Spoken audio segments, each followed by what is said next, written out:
تو ہمارے لیے وہ سب کچھ ہو جائے گا۔ کتنی کم مقدار مانگی گئی ہے، بہت ہی کم مقدار۔ 24 گھنٹوں میں 1 گھنٹہ فقط نکالنا ہے اللہ رب العزت کی عبادت کے لیے، اللہ کے لیے، اللہ کی نماز پڑھنے کے لیے، اللہ کو سجدہ کرنے کے لیے، اللہ کی پاک بارگاہ میں دعا مانگنے کے لیے، اللہ کی پاک بارگاہ میں آ کر اپنے لیے جو ہے وہ التجائیں اور دعائیں کرنے کے لیے فقط 1 گھنٹہ ہے۔ ہمیں 23 گھنٹے دیے گئے ہیں۔ اے بندہ خدا، 23 گھنٹے تیرے پاس ہیں، 1 نہیں 23 گھنٹے تیرے پاس ہیں۔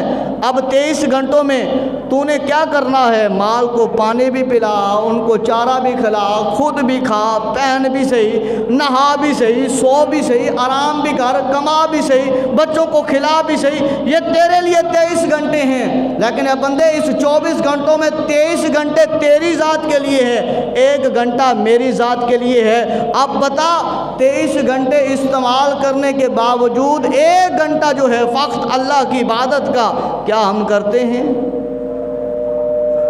اور عشر کے بارے میں فرمایا انسان تو گندم پھینک کے آ گیا ہے نا، تو نے تو جو ہے وہ جھولے میں ہاتھ ڈالا اور جتنا بیج آیا تیرے ہاتھ میں تو نے اس کو دیکھا بھی نہیں ہے کہ تیری مٹھی میں کتنے دانے آئے ہیں، تو نے نہیں دیکھا اس میں کتنے دانے مرے ہوئے ہیں، تو نے نہیں دیکھا اس میں کتنے دانے جو ہے وہ ٹکڑے ہوئے ہیں، تو نے نہیں دیکھا اس میں کتنے دانے ثابت ہیں، تو نے نہیں دیکھا اس میں کتنے دانے پونے ہیں، لیکن تو نے ہاتھ ڈالا، مٹھی الی اور پھینک دیا، اور پھینکتا ہوا تو واپس آ گیا۔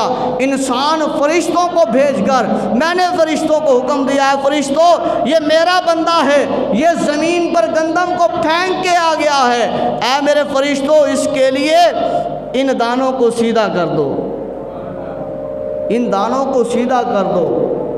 1 دانے کی جگہ کے اوپر 1 سیٹا نہیں، 1 بالی نہیں، 7 بالیاں ہو گئی۔